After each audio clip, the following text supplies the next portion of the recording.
BPSC शिक्षक भर्ती phase 2 को देखते हुए आज से हम जीएस के कुछ इंपॉर्टेंट चैप्टर्स को एनसीईआरटी से कंप्लीट करने की कोशिश करते हैं।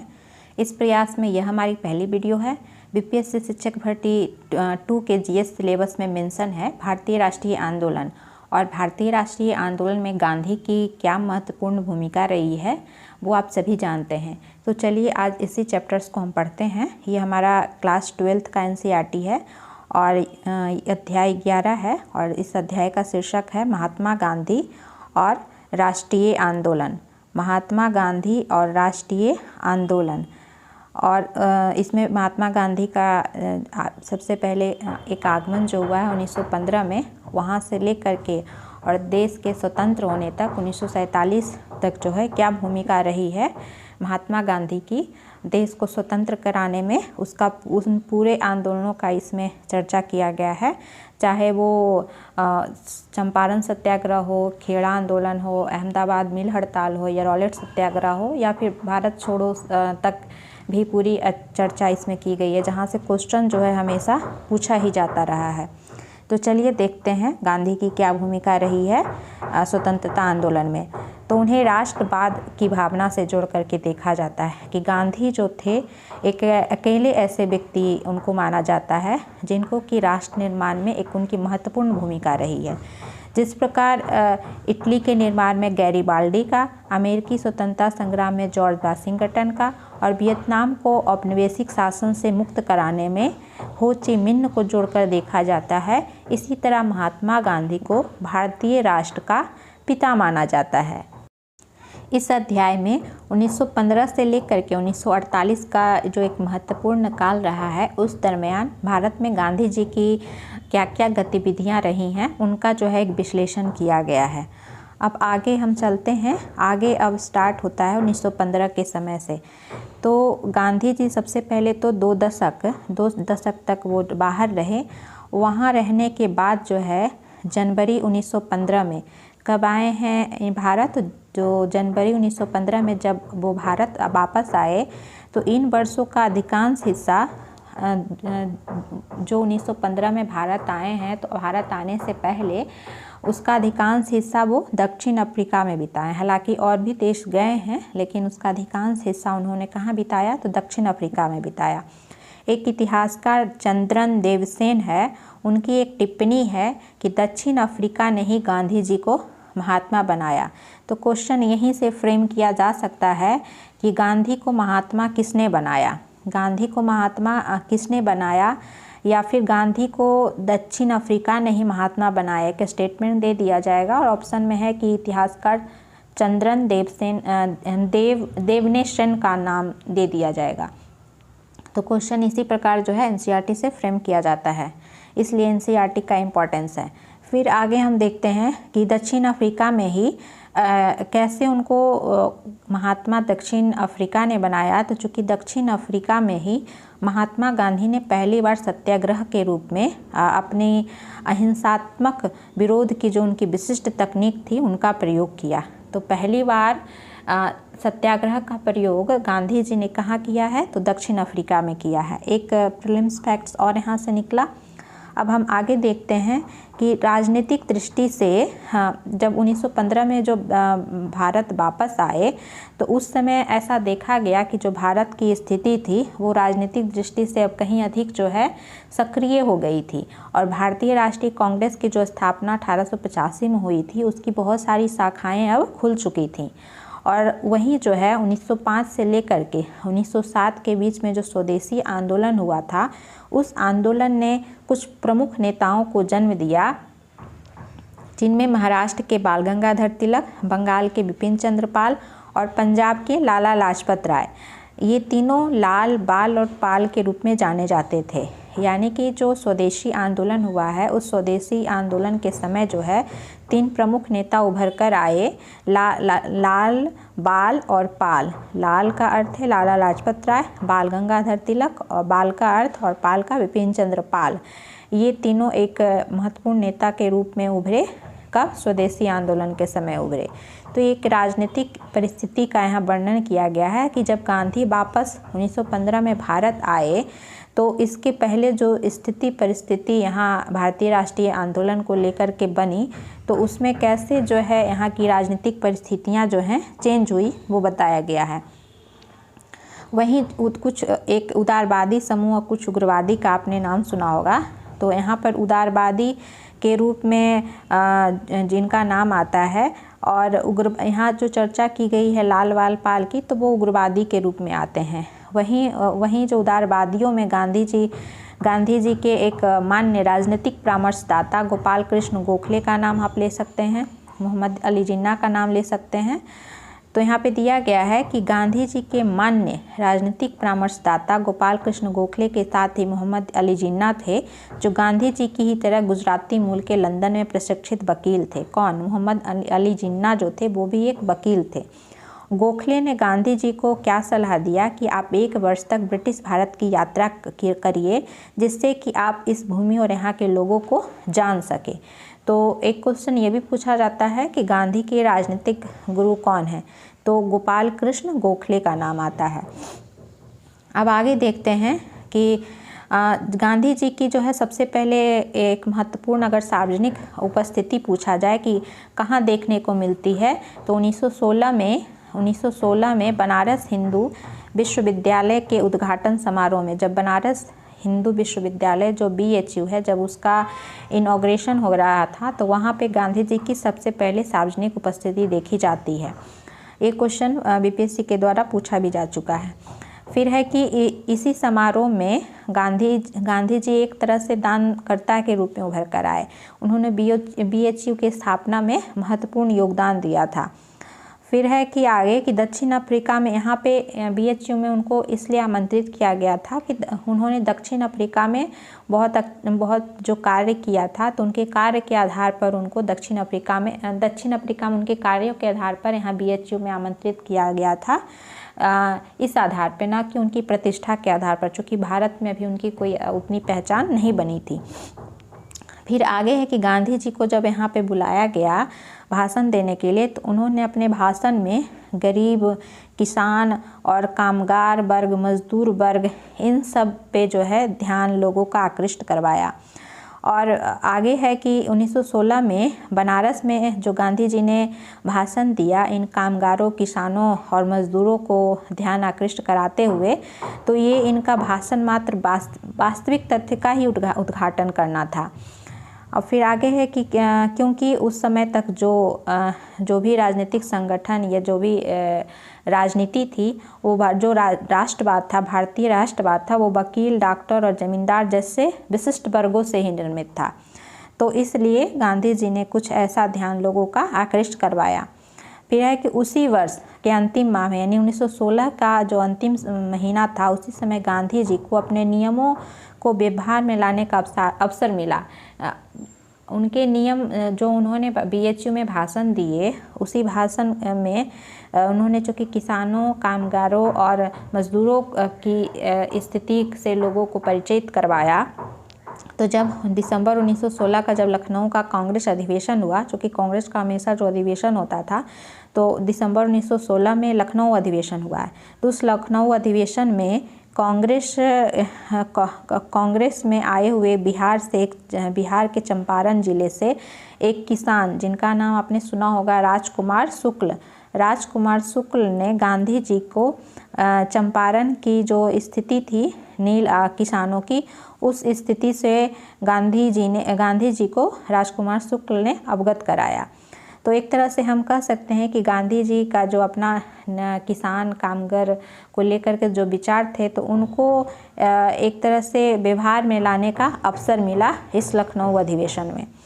फिर आगे है असहयोग आंदोलन की शुरुआत कैसे होती है, वो हम देखते हैं।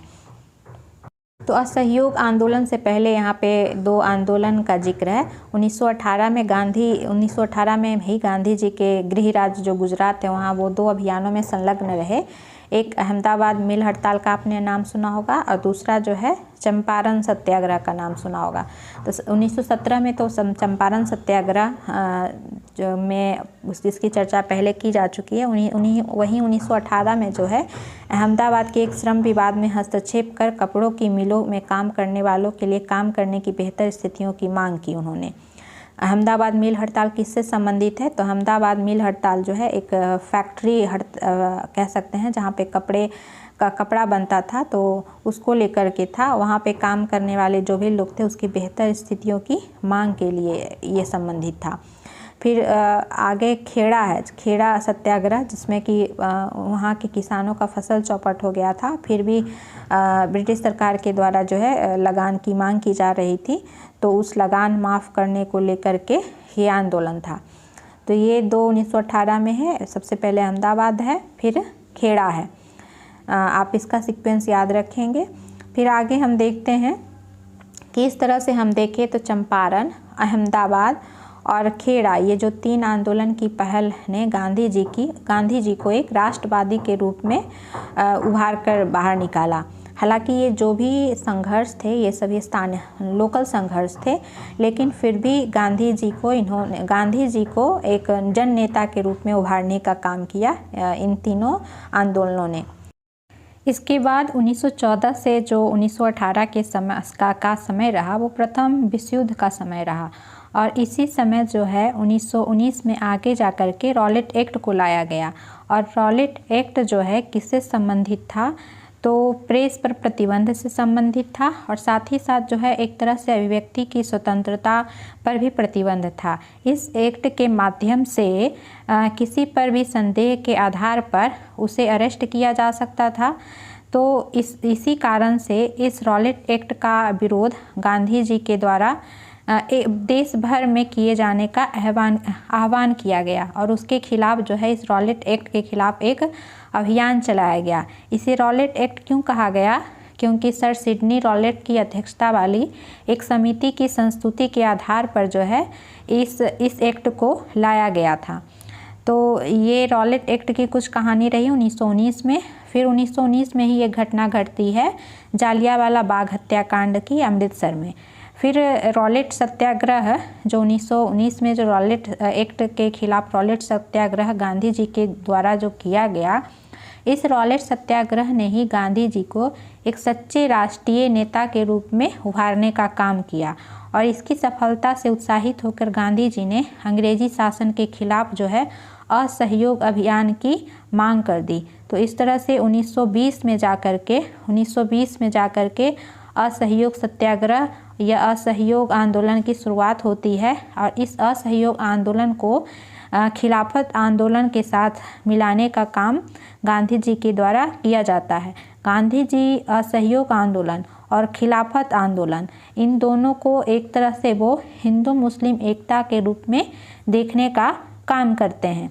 अब हम फिर आगे देखते हैं असहयोग आंदोलन को एक लोकप्रिय आंदोलन कैसे वो हुआ वो बताया गया है। तो इस आंदोलन की लोकप्रियता इससे समझी जा सकती है कि ये देश के विभिन्न क्षेत्रों में विभिन्न तरह के आंदोलनों से इसका जुड़ाव रहा, और बहुत ही भिन्न वर्ग जो है इसमें शामिल हुए, चाहे वो किसान हो, श्रमिक हो या विद्यार्थी हो, सभी वर्गों ने इसमें एक महत्वपूर्ण भूमिका निभाई। यहाँ पे दिया गया है कि जो उत्तरी आंध्र की पहाड़ी जनजाति थी, उस पहाड़ी जनजातियों ने वन्य कानूनों की अवहेलना कर दी। वहीं अवध के किसानों ने कर नहीं चुकाए। वहीं कुमायूं गढ़वाल का जो क्षेत्र है वहाँ के किसानों ने औपनिवेशिक अधिकारियों का सामान ढोने से मना कर दिया, अर्थात बिगाड़ करने से मना कर दिया। इस तरह से किसान हो या श्रमिक हो, इन सभी ने जो है अपने अपने ढंग से औपनिवेशिक शासन था उसके साथ असहयोग की नीति जारी रखी। फिर आगे है कि महात्मा गांधी के एक लेखक हैं, जीवनी लेखक हैं, जो कि अमेरिकी हैं, लुई फिशर। उन्होंने लिखा है कि असहयोग आंदोलन रहा वो भारत और गांधी जी के जीवन के एक ही युग का नाम है। तो ये इस तरह से असहयोग आंदोलन की लोकप्रियता को दिखाया गया है। अब यहाँ पर असहयोग आंदोलन के कुछ प्रभावों को बताया गया है कि ये प्रभाव और किस रूप में ये महत्वपूर्ण रहा ये आंदोलन। तो असहयोग शांति की दृष्टि से नकारात्मक रहा, किंतु प्रभाव की दृष्टि से बहुत ही सकारात्मक था। क्यों सकारात्मक था? क्योंकि इसने बहुत बड़े वर्ग को जोड़ने का जो है काम किया। और यहाँ पर एक और है कि असहयोग आंदोलन को जो प्रारंभ किया गया था, उस प्रारंभ करने और उसको जारी रखने में कुछ चीज़ जो आवश्यक था, जिसमें प्रतिवाद की भावना, अर्थात जो है ब्रिटिश सरकार के जो भी नीतियाँ हैं उन नीतियों का प्रतिवाद करना, उनका खिलाफत करना, उनका सहयोग न करना, ये ज़रूरी था इस असहयोग आंदोलन के लिए। साथ ही परित्याग की भावना होनी चाहिए, यानी जो भी ब्रिटिश सरकार का जो भी उनकी नीतियां हैं उन नीतियों का परित्याग करना। और स्व अनुशासन, साथ ही जो है आत्म अनुशासन, यानी हिंसा का वहाँ सहारा नहीं लेना था, स्व अनुशासन भी आवश्यक था। तो इस तरह से यह जो एक स्वशासन के लिए प्रशिक्षण था, जो सेल्फ हेल्प रूल है उसके लिए, सेल्फ रूल के लिए उसके लिए एक प्रशिक्षण था। और ये भी देखा गया कि जो 1857 का विद्रोह, जिस 1857 के विद्रोह ने एक बहुत बड़ा प्रभाव छोड़ा ब्रिटिश शासन के ऊपर, उसी तरह का प्रभाव जो है उस 1857 के विद्रोह के बाद पहली बार असहयोग आंदोलन के परिणाम स्वरूप अंग्रेजी जो राज है उसकी नींव हिल गई। किसके द्वारा? तो असहयोग आंदोलन के द्वारा।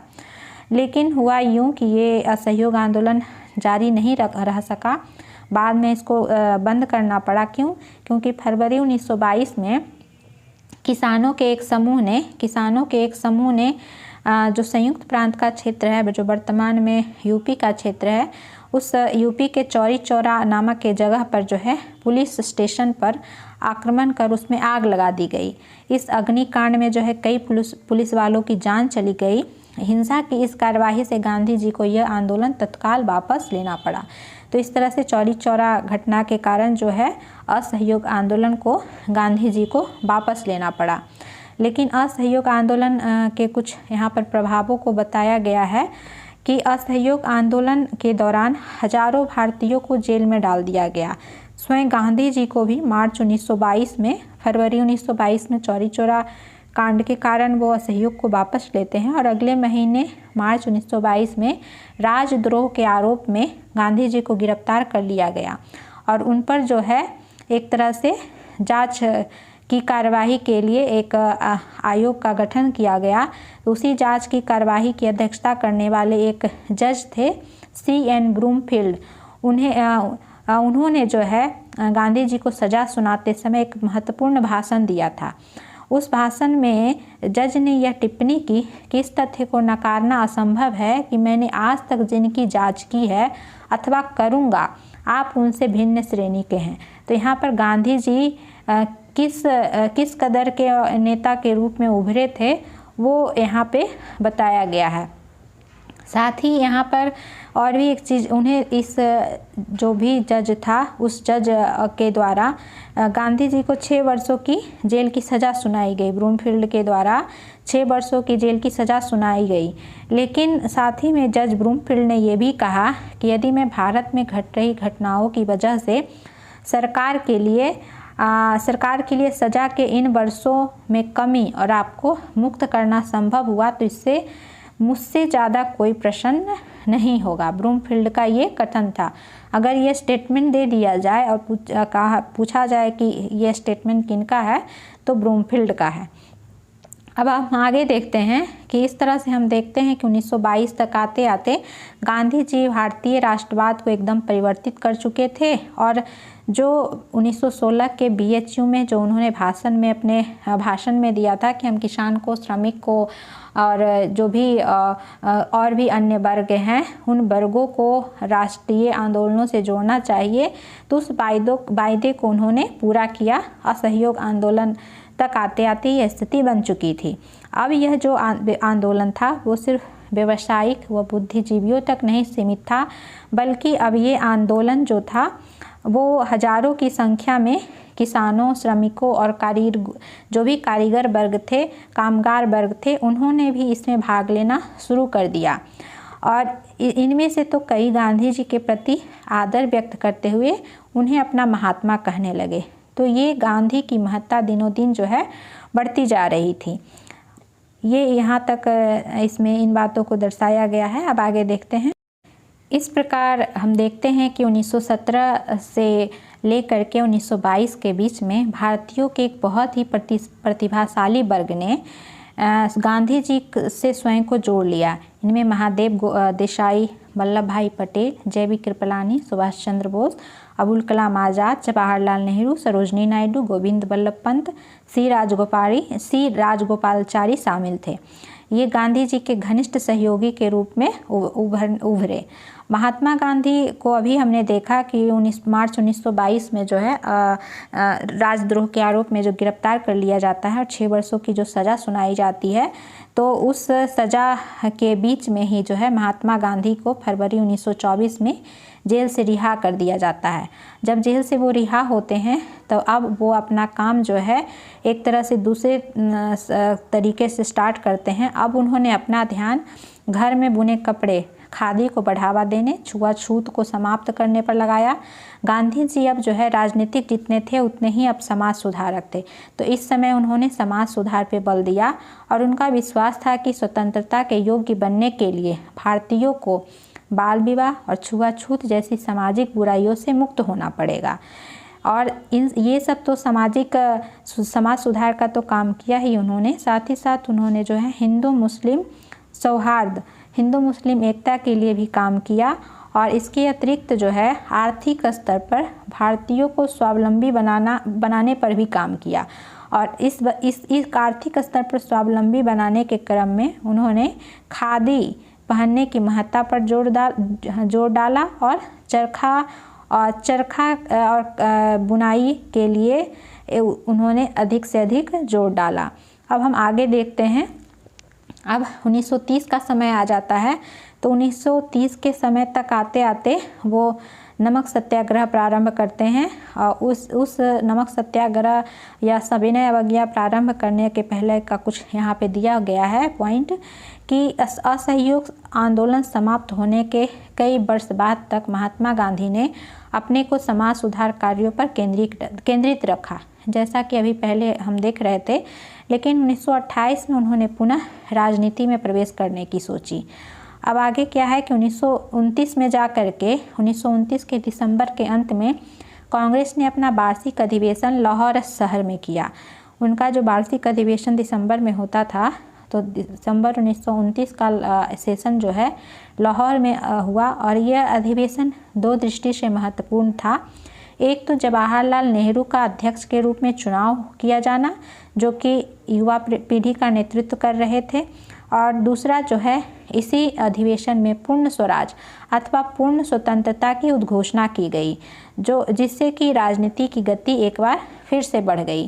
तो ये क्वेश्चन अक्सर पूछा जाता है कि पूर्ण स्वराज और पूर्ण स्वतंत्रता की उद्घोषणा किस कांग्रेस के सेशन में की गई, तो 1929 के लाहौर अधिवेशन में। और इसी कारण जो है फिर 26 जनवरी 1930 को विभिन्न स्थानों पर राष्ट्रीय ध्वज फहराकर और देशभक्ति के गीत गाकर स्वतंत्रता दिवस मनाया गया। इससे आगे है कि गांधी जी ने सुझाव दिया, जब 26 जनवरी 1930 को स्वतंत्रता दिवस विभिन्न जगहों पर मनाया गया और राष्ट्रीय ध्वज को फहराया गया, तो गांधी जी का इस अवसर पर सुझाव रहा कि राष्ट्रीय ध्वज तो फहराया जाए ही, साथ ही साथ जो है विभिन्न रचनात्मक कार्यों को भी किया जाए। और इन रचनात्मक कार्यों में किन किन बातों को शामिल किया जाए, तो वो या तो सूत कताई का काम हो सकता है, या फिर अछूतों की सेवा करना हो सकता है, या फिर हिंदू और मुसलमानों के बीच जो है एकता स्थापित करना हो सकता है। ये बात गांधी जी के द्वारा कहा गया। फिर हम आगे देखते हैं कि स्वतंत्रता दिवस मनाए जाने के तुरंत बाद, यानी 26 जनवरी 1930 को जो मनाया गया स्वतंत्रता दिवस, उसके मनाए जाने के तुरंत बाद गांधी ने घोषणा की कि ब्रिटिश भारत के सर्वाधिक जो घृणित कानून है, जो नमक कानून को लेकर है, उसके उत्पादन और विक्रय पर जो राज्य को एकाधिकार प्राप्त है, उसे तोड़ने के लिए वो एक नमक यात्रा करेंगे और उस यात्रा का नेतृत्व गांधी जी के द्वारा किया जाएगा। तो इसी क्रम में गांधी जी के द्वारा जो है आगे चलकर 12 मार्च 1930 को गांधी जी ने साबरमती आश्रम से अपनी यात्रा को प्रारंभ किया और 3 हफ्तों बाद वे अपने गंतव्य स्थान डांडी पहुँचे 6 अप्रैल 1930 को। और वहां पहुंचकर उन्होंने मुट्ठी भर नमक बनाकर स्वयं को कानून की निगाह में अपराधी बना दिया। और इसी बीच जो है देश के अन्य भागों में समानांतर नमक यात्राएं की गई। तो जब नमक सत्याग्रह या सविनय अवज्ञा का प्रारंभ पूछा जाए तो 12 मार्च 1930 को साबरमती आश्रम से हुआ और 6 अप्रैल 1930 को डांडी नामक स्थान पर नमक कानून भंग कर उन्होंने सविनय अवज्ञा आंदोलन को जो है गांधी जी के द्वारा प्रारंभ किया गया। फिर हम आगे देखते हैं कि आगे क्या दिया हुआ है। तो जो सविनय अवज्ञा आंदोलन हुआ, उस सविनय अवज्ञा आंदोलन का देश के अन्य हिस्सों में क्या प्रभाव पड़ा। तो देश के विशाल भाग में किसानों ने दमनकारी जो औपनिवेशिक वन कानून थे उनका उल्लंघन किया। साथ ही कुछ शहरों में जो फैक्ट्री के कामगार थे वो हड़ताल पर चले गए। वकीलों ने ब्रिटिश अदालतों का बहिष्कार किया। विद्यार्थियों ने सरकारी शिक्षा संस्थानों में पढ़ने से इनकार कर दिया। इस तरह देखा जाए तो 1920-22 की तरह इस बार भी गांधी ने जी के आह्वान पर तमाम भारतीय जो वर्ग थे उन वर्गों को औपनिवेशिक शासन के विरुद्ध अपना असंतोष व्यक्त करने के लिए प्रेरित किया। और इसका एक प्रभाव ये भी रहा कि नमक सत्याग्रह के सिलसिले में लगभग 60,000 लोगों को गिरफ्तार किया गया और गिरफ्तार होने वालों में गांधी जी भी थे। फिर आगे हम देखते हैं कि गांधी जी के द्वारा जो है एक वशना नामक गांव में जब यात्रा की जा रही थी तो वहाँ पे गांधी जी द्वारा एक स्टेटमेंट कहा गया कि यदि आप स्वराज के हक में आवाज़ उठाते हैं तो आपको अछूतों की सेवा करनी पड़ेगी। सिर्फ नमक कर या अन्य करों के खत्म हो जाने से आपको स्वराज नहीं मिल जाएगा, बल्कि स्वराज के लिए हिंदू, मुसलमान, पारसी और सिख सबको एकजुट होना पड़ेगा। अब आगे है कि नमक यात्रा की प्रगति को, इस नमक यात्रा जो सविनय अवज्ञा के दौरान या नमक यात्रा भी जिसे हम कहते हैं, इसकी प्रगति को एक और स्रोत से भी समझा जा सकता है कि अमेरिकी समाचार पत्रिका टाइम ने शुरुआत में तो इस यात्रा का मजाक उड़ाया, लेकिन एक हफ्ते के बाद जो है टाइम पत्रिका के द्वारा ही लिखा गया कि इस यात्रा को जो भारी जन समर्थन मिल रहा है उसने अंग्रेज शासकों को गहरे तौर पर बेचैन कर दिया है। आगे हम देखते हैं कि इस यात्रा की, नमक यात्रा की महत्ता कैसे स्थापित हुई। तो नमक यात्रा कम से कम 3 कारणों से उल्लेखनीय रही। पहला कारण रहा कि यही वह घटना थी जिसके चलते महात्मा गांधी दुनिया की नज़र में आए। कैसे आए? तो चूँकि इस यात्रा को यूरोप और अमेरिकी प्रेस ने व्यापक कवरेज दी, जैसा कि अभी हमने अमेरिकी प्रेस टाइम पत्रिका के कवरेज को देखा।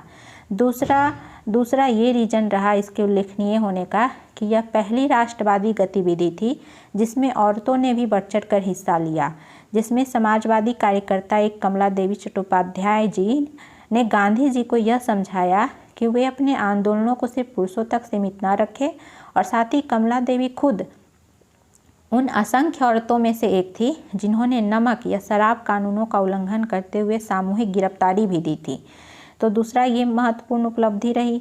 और तीसरी इसकी महत्वपूर्ण उपलब्धि ये रही कि संभवतः ये सबसे महत्वपूर्ण कारण रहा कि नमक यात्रा के कारण ही अंग्रेज़ों को यह एहसास हुआ कि अब उनका राज बहुत दिन तक नहीं टिक सकेगा और उन्हें भारतीयों को भी सत्ता में साझेदारी या हिस्सा देना पड़ेगा।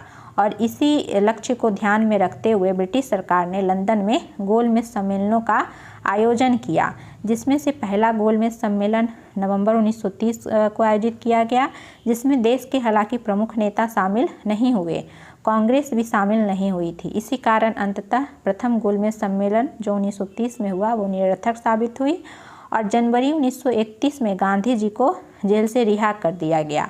जो सविनय अवज्ञा आंदोलन के समय गांधी जी को गिरफ्तार किया गया था, तो फिर गांधी जी को जनवरी 1931 में रिहा कर दिया गया और अगले ही 2 महीने वायसराय के साथ उनकी कई लंबी बैठकें हुई और इन बैठक के बाद ही जो गांधी इरविन समझौता हुआ। और इस समझौते में कुछ सहमति बनी, जिसमें क्या क्या शामिल था कि गांधी जी को सविनय अवज्ञा आंदोलन वापस लेना है, वहीं जो है अंग्रेज़ों को, जो ब्रिटिश अधिकारी हैं, उनको जो है कैदियों की रिहाई करनी होगी, जो भारतीय कैदी हैं उनकी रिहाई करनी होगी। साथ ही तटीय इलाकों में जो नमक उत्पादन पर ब्रिटिश अंग्रेज़ों का अधिकार था उनको उनके अधिकार को कम करके जो स्थानीय लोग हैं उनके द्वारा भी उत्पादन की अनुमति देना इस समझौते में शामिल था।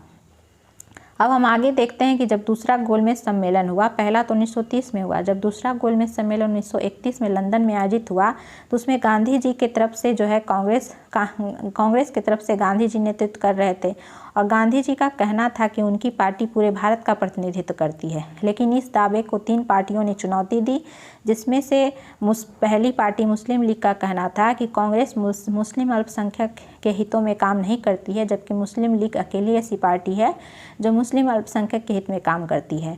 वहीं राजे रजवाड़ों का दावा था कि कांग्रेस का उनके नियंत्रण वाले भूभाग पर कोई अधिकार नहीं है।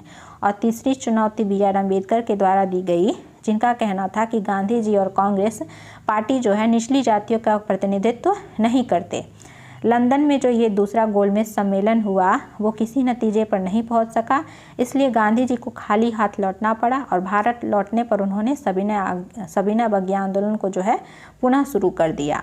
अब हम आगे देखते हैं कि जब 1935 में फिर गवर्नमेंट ऑफ इंडिया एक्ट लाया जाता है, उस गवर्नमेंट ऑफ इंडिया एक्ट के तहत सीमित मताधिकार दिया जाता है। उसी के आधार पर जो चुनाव होता है उसमें कांग्रेस को ज़बरदस्त सफलता मिलती है और कांग्रेस को 11 में से 8 प्रांत में वो उनकी सत्ता जो है अस्तित्व में आती है। लेकिन ये सत्ता जो है ब्रिटिश गवर्नर की देखरेख में ही काम करती है।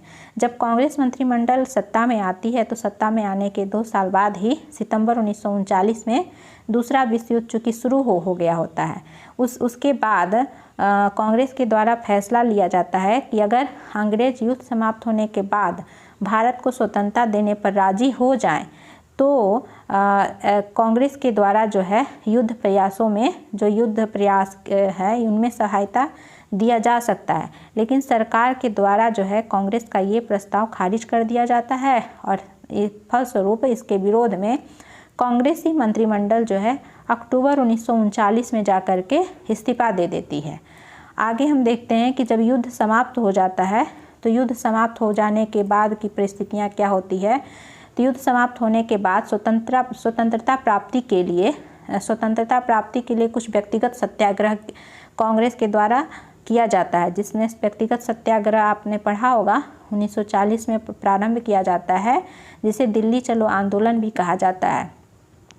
फिर 1940 अब चूँकि आ चुका है तो 1940 तक कुछ ऐसी राजनीतिक परिस्थितियां बदल चुकी होती हैं कि 1940 तक आते आते राजनीतिक भूदृश्य काफ़ी जटिल हो गया था। अब यह संघर्ष जो है भारतीय बनाम ब्रिटिश नहीं रह गया, अब यह संघर्ष जो है कांग्रेस, मुस्लिम लीग और ब्रिटिश शासन 3 धुरियों के बीच का भी यह संघर्ष था। इसी समय क्या हुआ कि ब्रिटेन में एक सर्वदलीय सरकार सत्ता में आई, जिसमें जो शामिल एक पार्टी थी लेबर पार्टी, उसके एक सदस्य जो थे वो भारतीय जो आकांक्षा है उसके प्रति वो हमदर्दी का रवैया रखते थे। लेकिन जो सरकार का जो मुखिया जो प्रधानमंत्री थे, सरकार के जो प्रधानमंत्री विंस्टन चर्चिल, वो कट्टर साम्राज्यवादी थे। इसी कारण जो है एक बीच का रास्ता निकाला गया और 1942 में जाकर के विंस्टन चर्चिल, जो प्रधानमंत्री विंस्टन चर्चिल हैं, उनके द्वारा गांधी जी और कांग्रेस के साथ समझौते का रास्ता निकाला गया और इस समझौते के लिए एक मंत्री सर स्टैफर्ड क्रिप्स को भारत भेजा गया। आपने पढ़ा होगा 1942 में क्रिप्स समझौता हुआ है, तो 1942 में क्रिप्स को भारत भेजा गया और इसी क्रिप्स के साथ वार्ता में कांग्रेस ने इस बात पर जोर दिया कि अगर धुरी शक्तियाँ, जो विश्व युद्ध चूँकि उस समय चल ही रहा था, तो अगर धुरी शक्तियाँ जो है भारत की रक्षा के लिए ब्रिटिश शासन कांग्रेस का समर्थन चाहता है तो वायसराय को सबसे पहले अपनी कार्यकारी परिषद में किसी भारतीय को एक रक्षा सदस्य के रूप में नियुक्त करना चाहिए। ये कांग्रेस की तरफ से ऐसा प्रस्ताव रखा गया कि यदि धुरी शक्तियाँ यानी ब्रिटेन चाहती है ऐसा कि कांग्रेस भी द्वितीय विश्व युद्ध में सहयोग करे, तो उसके लिए जो यहाँ का भारत का जो वायसराय का कार्यकारी परिषद है, उस कार्यकारी परिषद में किसी भारतीय को एक रक्षा सदस्य के रूप में शामिल करना होगा। लेकिन इस बात पे जो है क्रिप्स वार्ता टूट गई। परिणामतः जो है जब क्रिप्स मिशन विफल हो गया तो क्रिप्स मिशन की विफलता के बाद महात्मा गांधी ने ब्रिटिश शासन के खिलाफ अपना तीसरा और सबसे बड़ा आंदोलन छेड़ने का फैसला लिया अगस्त 1942 में, और इस आंदोलन को अंग्रेजों भारत छोड़ो का नाम दिया गया था। और इस आंदोलन में एक महत्वपूर्ण गतिविधि देखने को मिला जयप्रकाश नारायण का, जो कि एक समाजवादी कार्यकर्ता थे, समाजवादी सदस्य थे। इन्होंने भूमिगत गतिविधियों के द्वारा जो है सबसे ज़्यादा सक्रिय भूमिका निभाई भारत छोड़ो आंदोलन में। कुछ और महत्वपूर्ण घटनाएं देखने को मिली, जिसमें पश्चिम में सतारा जो महाराष्ट्र में पड़ता है, पूर्व में मेदिनीपुर जो बंगाल में पड़ता है, जैसे कई जिलों में स्वतंत्र सरकार, जिसे कभी कभी प्रति सरकार के भी नाम से जाना गया, उसकी स्थापना कर दी गई। अंग्रेजों ने भारत छोड़ो आंदोलन के प्रति काफ़ी सख्त रवैया अपनाया। और अगर भारत छोड़ो आंदोलन को देखा जाए, इसके प्रभाव को देखा जाए, तो ये सही मायने में एक जन आंदोलन साबित हुआ, क्योंकि इसमें युवाओं ने भी बड़ी संख्या में भाग लिया। अब आगे हम देखते हैं कि आगे जब 1944 का समय आता है, तो यहाँ तक आते आते जब 1944 का समय आता है, तब तक विश्व युद्ध समाप्ति की ओर था, और गांधी जी को भी जो भारत छोड़ो आंदोलन के समय गिरफ्तार किया गया था, तो उनको फिर रिहा कर दिया जाता है। फिर 1945 में ब्रिटेन में लेबर पार्टी की सरकार बनती है, और यह सरकार जो रहती है, जो लेबर पार्टी की सरकार होती है, वो भारतीय स्वतंत्रता के पक्ष में होती है। और उसी समय जो है वायसराय लॉर्ड बेबल ने कांग्रेस और मुस्लिम लीग के प्रतिनिधियों के बीच कई बैठकों का आयोजन किया, जिसमें आपने सुना होगा 1945 में बेबल समझौता होता है। तो इन सब कार्यों के फलस्वरूप जो है 1946 में एक चुनाव करवाया जाता है, जिसमें कांग्रेस को जो है प्रांतीय विधानमंडलों में एक भारी सफलता मिलती है। सामान्य श्रेणी के तहत सामान्य श्रेणी में कांग्रेस को भारी सफलता मिलती है, और जो मुसलमानों के लिए जो आरक्षित सीट है, उस पर मुस्लिम लीग को भारी बहुमत प्राप्त होता है। फिर 1946 में कैबिनेट मिशन भारत आता है।